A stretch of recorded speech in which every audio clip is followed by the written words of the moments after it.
Hello लोगोफोर लाइमोननि लाइजाम YouTube चेनेलाव आंनिखौ आरो नोंथांमोनखौ जोबोर बरायग्रोबाय।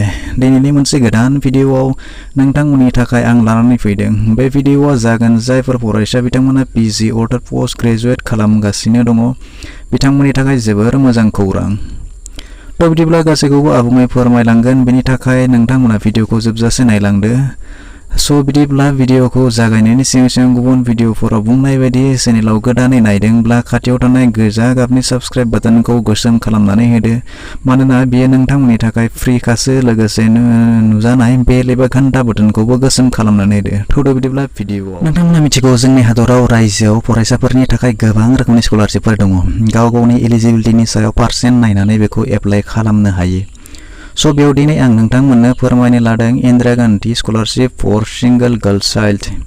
दा बे स्कलारशिपनि मेन टारगेटानो जाबाय मास्टार डिग्री फरायबाय थानाय 30 बोसोरनि गाहायनि फरायसुलिफोरनि थाखायल'।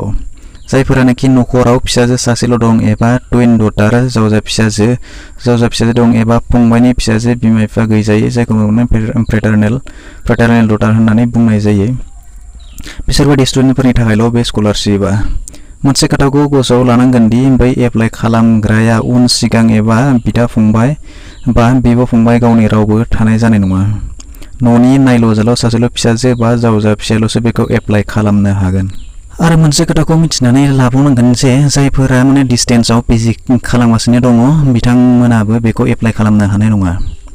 दा अनलाइन अफलाइन माबायदि एप्लाइ खालामगोन, फर्मखौ बहा मोनगोन, बिदिब्ला नायनानै लादो। बेनि लिंकखौ आं डिसक्रिपसनाव होनानै दोनदों, नोंथांमोना बेनिफ्रायबो नायनानै लानो हागोन आरो डाउनलड खालामनानै लानो हागोन आरो एप्लाइ खालामनोबा अनलाइन बिनि थ्रुयैनो अनलाइन खालामना लानो हागोन। बिदिब्ला माखासे इन्सट्राक्सनफोरखौ नायनानै ला। बिदिब्ला नोंथांमोना जेब्ला बे लिंकखौ क्लिक खालामगोन, लिंकखौ क्लिक खालामबा नैबेबायदि देखायगोन। बेवहाय post graduate Indira Gandhi scholarship for single girl child 2020-2021 बेवहाय नोंथांमोना जे बियो 2020-2021 नि जायफोर पोस्ट ग्रेजुएट खालामगासिनो दङ बिथांमोननि थाखाय।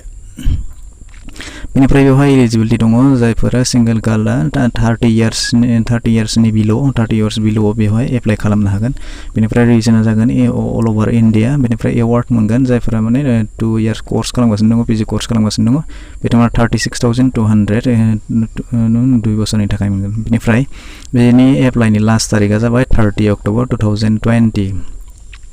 दानि बेवहाय बुंदों about the program University Grant Commission अर्थात UGC is inviting application for the postgraduate Indira Gandhi Scholarship for Single Girl Child 2020-2021 from girl students of up to 30 years of age who happen to be the only girl child in their families.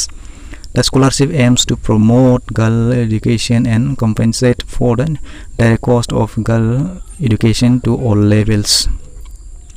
दानि बेवहाय माखासे eligibility दङ। Eligibility नोंथांमोना बेखौ नायनानै लानो हागोन। Be a girl students of up to 30 years of age. बेनिफ्राय बि दा only child of the family जानांगोन। Have taken admission as a regular full time first years master degree programme in any designated university or a post graduate college. बेनिफ्राय नोरनाय दङ girl students हेभिं नो brother अर girl हु आर टुइन डटार फ्रेटारनेल डटार आर also eligible. बेनिफ्राय दानिया documents मा नांगोन बेखौ नायदो। Scan copy of Aadhaar enrolment Aadhaar card, student photograph, बेवहाय नोंथांमोननि थाखाय आधार कार्ड नांगोन।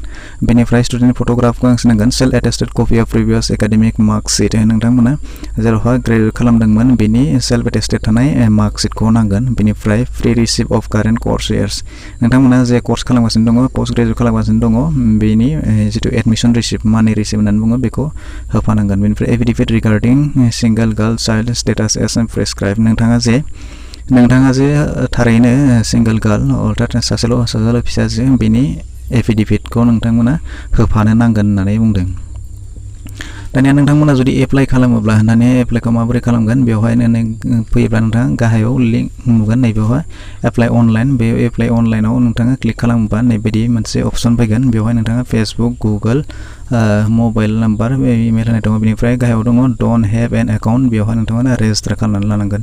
स' आं जिहेतु गार्ल नङा स' बेखायनो आं बेवहाय रेजिस्टार खालामनो हाला। स' नोंथांमोना बेवहाय आं नोंथांमोना देखायनाल' होनसै। बेयाव नोंथांमोना रेजिस्टाराव क्लिक खालामनानै होबानो जाबाय। रेजिस्टाराव क्लिक खालामनायनि उनाव नोंथांमोना बेवहाय नोंथांनि नाम, फन नाम्बार होनानै मोनसे पासवर्ड बानायनो होगोन। बेवहाय नोंथाङा एकाउन्ट बानायग्रोना लाबानो जाबाय। एकाउन्ट बानायखांनायनि उनाव नोंथाङा गासै जांखिनि डकुमेन्ट्स दङ बेखौ बेयाव आपल'ड खालामनो हागोन आरो नोंथांनि डिटेल्सखिनिखौ आपल'ड खालामनो हागोन बेवहाय लिरखानाय दङ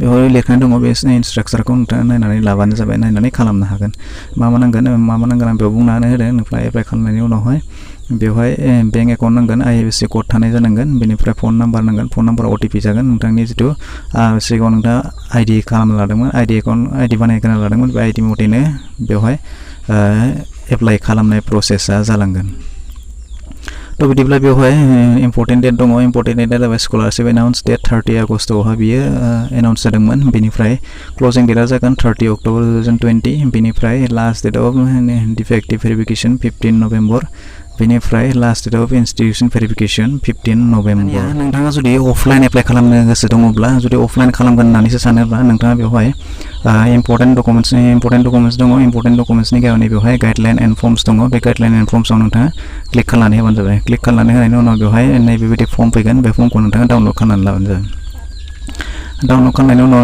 नैबे PDF फर्मआव फैगोन PDF फर्मआव नोंथाङा बेयाव नायना लाबानो जाबाय गाइडलाइन फर लिरनाय दङ post graduate scholarship for single girl child 2018-19 बे 2018-19 निफ्रायनो स्टार्ट जादोंमोन स' बेवहाय नोंथांमोना नुगोन बे जाबाय UGC एप्रुभ जाखानाय इउनिभार्सिटि ग्रेन्ट कमिसन बाहादुर शाह जाफर मार्ग निउ दिल्ली 111002 बे UGC एप्रुभ जाखानाय नोंथांमोना बेवहाय इउनिभार्सिटि ग्रेन्ट कमिसन नोंथांमोना बेयाव गाहायै इन्सट्राक्सनखौ नायनानै लानो हागोन अबजेक्टिभ मा दङ टारगेट ग्रुप मा दङ एलिजिबिलिटि मा दङ बेनिफ्राय नेचार एसिस्टेन्स एभेलेबल आन्डार स्किम मा दङ बेनिफ्राय नोंथांमोना जेलायखौ बेफोरखौ गासैखौबो फरायनानै लानो हागोन बेनिफ्राय नोंथांमोना जुदि गाहायाव फैयोबा नैबायदि जयनिं report post graduate scholarship for single girl child दङ नैबे जाबाय फर्म बेवहाय नोंथाङा नैबे फर्मखौ प्रिन्ट खालामनानै बेवहाय फिलआप खालामनानै नोंथांमोना बेवहाय मोननैसो डकुमेन्ट्स होदों बेवहाय मा दङ मेक्सिमाम मार्क्स दङ मार्क्स अबटेन दङ पार्सेन्टेज दङ बेनिफ्राय इन केस CGPA अर्थात जेसेबांखिनि टटेल मार्क मोनदोंमोन बेनिफ्राय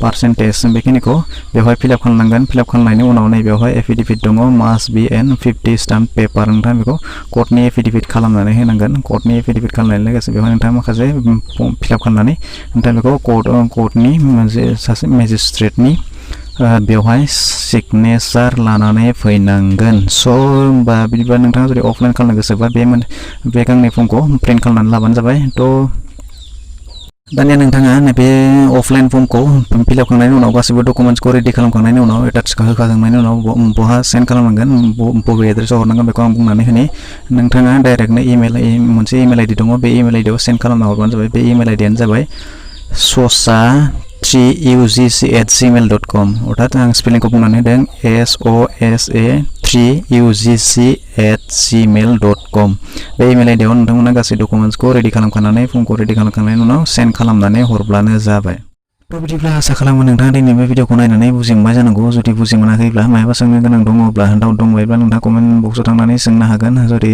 भिडिअखौ नायनानै मोजां मोनब्ला मोनसे लाइक खालामनानै होदो आरो जुदि गाज्रि मोनदोंब्ला डिसलाइकबो खालामजागोन नोंथांनि खोथा आरो जुदि चेनेलाव गोदानै नायबाय थादोंब्ला नोंथाङा चेनेलखौ साबस्क्राइब खालामनानै होदो अननानै मानोना बेबायदिनो गोदान भिडिअ लानानै फैयो आं नोंथांमोना बेखौ सिगाङै मोननो हागोन थ' दिनैनि थाखाय एसेनोसै गोदान मोनसे भिडिअ लोगो मोननायनि मिजिंजों दिनैनि थाखाय एसेनोसै गोजोन्थों